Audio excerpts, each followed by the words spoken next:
నేను గొప్ప అంటే నేను గొప్ప అని అది నేను చూసాను. చూసిన దాన్ని చూసినట్లు ఉండకుండా మధ్యలోకి వెళ్ళాను నేను. అంతే. నా చుట్టూ 5గురు చేరిపోయారు. నేనే గొప్ప నేనే గొప్ప అంటూ నాకు ఊపిరాడనివ్వలేదు.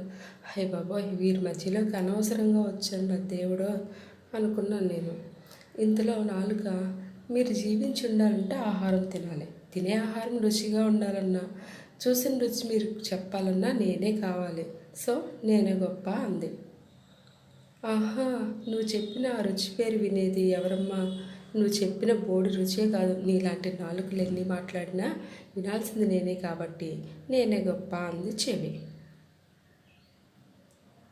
హలో, ఆపుతారా మీ డిబేట్? అసలు మీరందరికీ ముందుగా నేను అంటుకుని ఉండాలి, నేనే కనుక లేకపోతే మీరెవ్వరూ లేరు అంది చర్మం.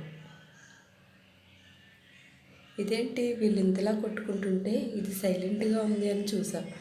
నాకు తెలుసు, సర్వేంద్రియానం నయనం ప్రధానం అంటాం అంతేగా అన్నాను నేను.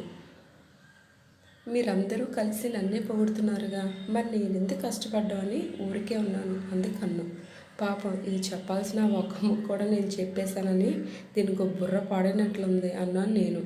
అయ్యో, అందరూ నాలుగుతో రుచి చూడు అంటారు కానీ రుచి మాట్లాడు అంటారా ఎవరైనా? చర్మంతో వేడి చూడు అంటారు కదా, వాసనను కూడా చూడమని అంటారు. అమ్మ చెవి, ఈ మధ్య ఒక పాట నా పాట చూడు అని వచ్చింది కానీ నా పాట విను అని రాలేదు తెలుసా. ఇలా రుచి చూడు, వాసన చూడు, వేడి చూడు, పాట చూడు అని అంటున్నారు అంటే చూసేది నేనే కాబట్టి నేనే గొప్ప అంది కన్ను. నేను ఎలా వచ్చానో అలానే వెళ్ళిపోయాను. మరి నేను గొప్ప కాదా? మనుషులందరూ నేను కావాలని కోరుకుంటారు కదా అనుకున్నా. ఇంతకీ నేను ఎవరో చెప్పుకోండి చూద్దాం. మీకు ఈ స్టోరీ నచ్చినట్లయితే లైక్ చేయండి, నచ్చకపోతే ఎందుకు నచ్చలేదో కామెంట్ చేయండి. ప్లీజ్ సబ్స్క్రైబ్ చేసుకోండి. Thank you for watching.